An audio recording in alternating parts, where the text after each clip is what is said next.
IPF Online.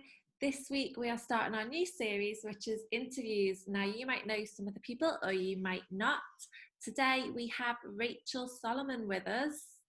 And Rachel, would you like to tell us a little bit about yourself? Yes, hello. So I am Rachel Solomon.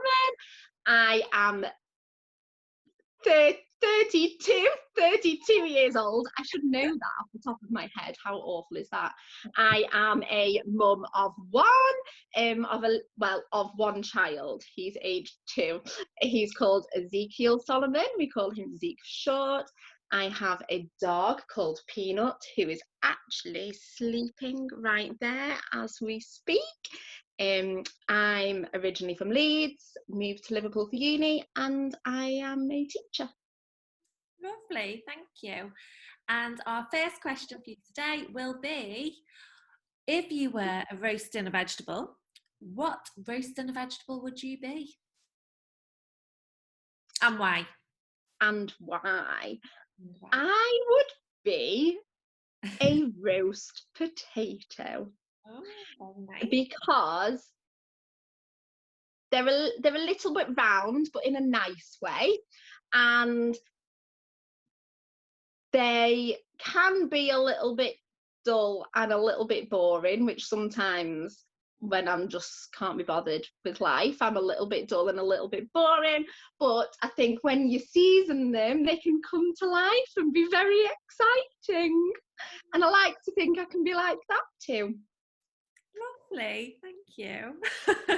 I don't know what I'd be. I think I'd be a roast potato too, just because I really like them. They're my favourite, and I think I'd be able to like have a little bite every now and then. Be a bit weird. I think you'd be a roast parsnip. Because I'm tall and long. Oh, I was actually thinking because when you put honey on them, they're really nice and sweet, and I think you're quite sweet. Thank you, Rachel. You're welcome. We're actually friends. So our first proper question is, how did you become a Christian? Okay, how did I become a Christian? So I am afraid it is the very bog standard answer that most people give, which is I grew up in a Christian family. Tick. I went to church every week. Tick. I went on a church summer camp, although mine wasn't actually a summer camp, it was an Easter camp. Tick. And it was in Scotland. It was all outward bound activities. It was great fun. And yeah, one of the evening services, what are they called, services like youth, something like that, sessions, was just challenging us on, you know, who actually is Jesus to you, and do you have a relationship with him, and have you asked him to officially be part of your life? And I sat there thinking, oh well, actually no, I haven't. I've always believed in the guy, but I've never actually officially asked him into my life and into my heart. So yeah, that was, I think it was year 7 or year 8. But yeah, Barcaple in Scotland is where it happened. Lovely. And how has God like helped you through your life, like since that point? Well, I think since that very point, I mean, I don't know how much details we're going into. I think no Christian journey is, well, it's not all high, it's not all low, and it's not all straight, is it? So I think for the first few years, I was, you know, early years of school, and it was all hunky-dory, and, you know, I was really on fire for God, and I was going to be that Christian who would tell everybody about their faith in school, and I read my Bible and I prayed, and yeah, and then I think I got to the age where all the other girls were like getting into makeup and hair dye, and I didn't quite start that journey as young as other people. So, you know, I was that girl who all the boys fancied all of my friends, and nobody ever fancied me. And then yeah. So then I think when I got to the age where I discovered makeup and I discovered hair dye, which conveniently came just in time for going to parties and having drinks and discovering that having a couple of drinks gave me a little bit more confidence, because I'd always been up until that point I'd always been really shy, and I think because I had the boys never did fancy me, it had like quite a big effect on me and my confidence levels and my self-esteem. And I think a lot of people who know me actually probably think that I'm a really confident person, but I'm not. I'm really quite far from a confident person. I'm just quite good at speaking to people when I have to. So I think as soon as I discovered stuff that helped me with my confidence, that was where I think I started to, I wouldn't say struggle with my faith, because I still very much believed in everything. And yeah, so all of a sudden I was like, oh, stuff gives me confidence, stuff makes me like be a little bit more able to talk to boys, and all of a sudden they're noticing me and they think I'm pretty, and it was like, whoa.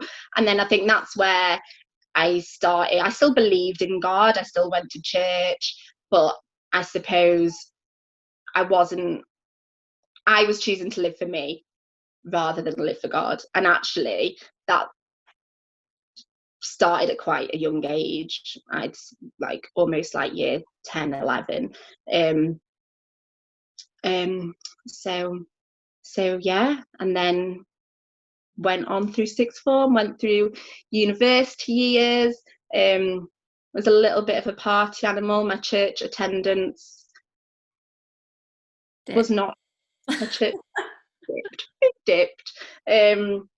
Yeah, did a lot of things that I very much regret.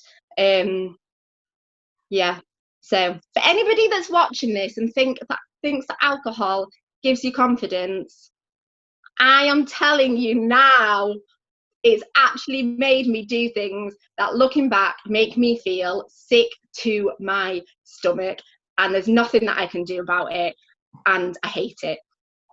And I know that Jesus has forgiven me, and that's fine, but I still hate it in myself, so don't do it. Yeah, and then what do you say? I'd say the exact same thing. And then so that was uni. Then just had a few other things post uni that have been very difficult. But I've always, I think, post uni is when I've really properly had that relationship with God. And sorry, this was meant to be quick, wasn't it? I'm like babbling away. I had that relationship with God, and when things have happened that are hard, it's literally been the only thing that has got me through. Just praying and clinging to God every day. And actually, I don't know how I'd have got through the last 2 years of my life if I was not a Christian. So yeah, there's the answer to whatever question you just asked me. I just went on a babbling spree. Feel free to cut any of it out that you want to.